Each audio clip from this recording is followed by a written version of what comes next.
để con Bỏ ra. thì sao? Con làm được. Bỏ đấy làm đi. Trên đây làm chưa? Rồi ạ. Rồi đứng đợi. Hứa như nào? Không không không không nhá. Giờ như nào? Chúc mừng năm mới. Happy New Year. Quay.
Các bạn ơi.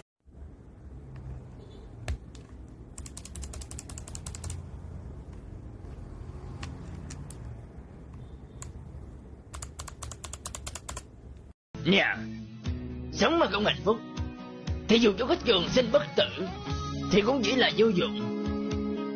Còn mà sống hạnh phúc thì dù cho chỉ có sống vài ngày.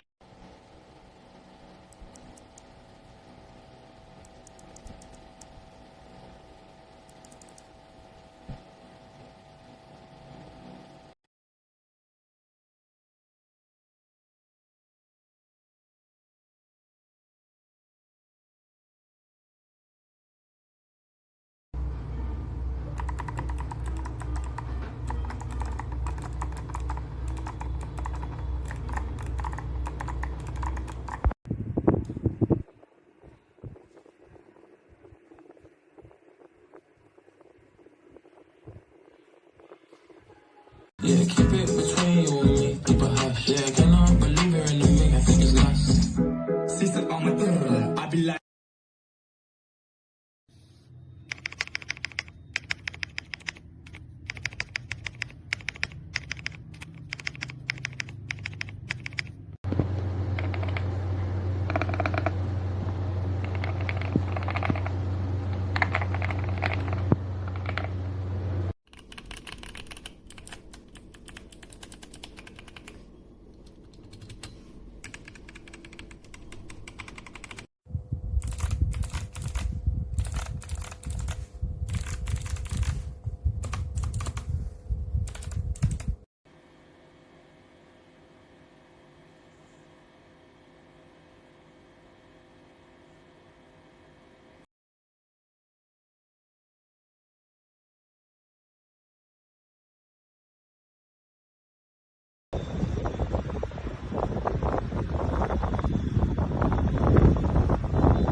you